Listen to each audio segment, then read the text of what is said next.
Hi class, welcome back to English. Look how far you've come. Give yourselves a hand. Today we're going to be talking about the correct usage of simple past tense and present perfect tense when we're using verbs or action words. Every sentence needs a subject and an action to be proper. So today the word that I decided to use is race, and I want you to realize that race can be used as a noun, but I want to use it in these sentences today as if I was saying to race or to compete. And I will tell you why I didn't choose run in a little while, but I want to start out keeping this explanation really basic for you, and I'm going to avoid some of the expanded rules, and I might touch on them in a few minutes, but first we're just going to keep it really simple so you don't get confused, and I'll just tell you the general rules. When we talk about simple past tense and present perfect tense, what we need to focus on is the time frame that the action happened in. If the action is over and done with completely and the time is past and it's very straightforward, then it's going to be simple past tense, and I'll explain how to do that in a minute. If the time frame or the action word is somehow connected to what's currently going on, or a condition or a thought that you're trying to express that is current, that you're in the midst of, then you're going to use present perfect tense. How you use simple past tense generally is you're just going to add an ed to the end of the word to show that the verb is over and done with, and that makes the past tense of the verb. With present perfect tense, you're going to use an auxiliary verb, which is have or has, as a helper to the verb to make it proper. So this first sentence we have, the relay team raced last month. Race is our action word, but this is improper because race, that's not the proper tense. You want to make it past tense.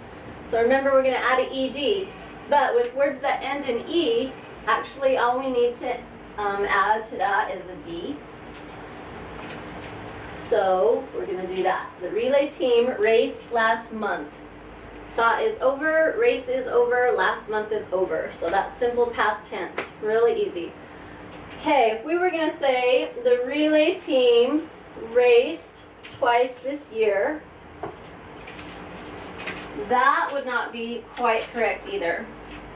Because raced is the past tense of the verb, but this year is still continuing, so they conflict a little bit. So what we're going to do is add an auxiliary verb, have or has, to show that this action is over, but this year still continues.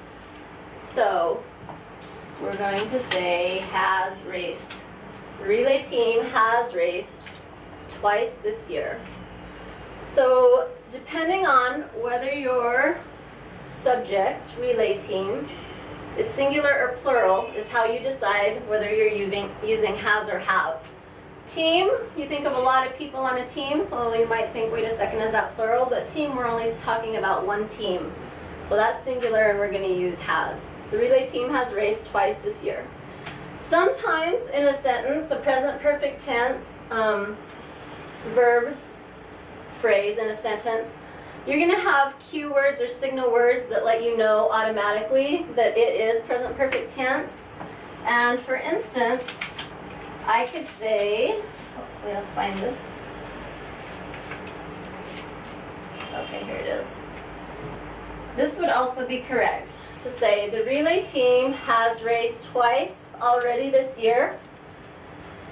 And, or you could say has already, I'm going to cover it twice and say raced this year. Okay, and that would be correct as well. So we're going to practice for a second on this next sentence. We're going to talk about one person, Vicky, who is the team captain. Vicky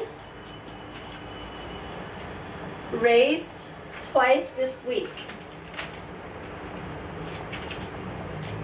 Not quite correct. Okay, that's going to be present perfect tense because this week still continues. So we're going to say Vicky has raced twice this week. And we could also say Vicky has already raced twice this week.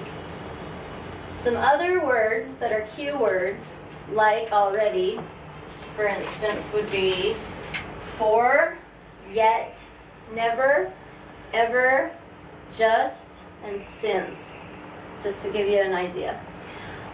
What if we wanted to say we were referring to maybe a list of people on a team, Shannon, Vicky, and Anna. So if I wanted to use a pronoun for that, I would pull up the word they. They has already raced twice this week. That's not quite right either. So in that case, since this is plural, they is plural, then we're going to say have. And that's going to be our auxiliary verb. They have already raced twice this week. Or we could pull this out and it would still be correct to say they have raced twice this week. Let me tell you just really quickly why I didn't choose to use the word run. I don't know where I put it. Here it is. Okay, there are certain verbs that are called irregular verbs, and they're kind of tricky to use, and there's a list of them, as long as I am tall, or short, however you want to look at that. So if I was saying, the relay team, let's say, ran last month, that would be correct for simple past tense. I would not say the relay team runned last month. So adding an ed there, that would be completely incorrect. If I was using present perfect tense, I would say the relay team has, and I would say run twice this year. I wouldn't say ran. So run, has run would be the present perfect form of the word run or ran, whichever you're using. So the relay team ran last month. The relay team has run twice this year. So you have to be careful when you're using some of those irregular verbs, but we can talk more about that later. So I hope this gives you a little bit of an idea of how to form your sentences using the English language correctly. And if you have any questions, let me know. I'll see you next time.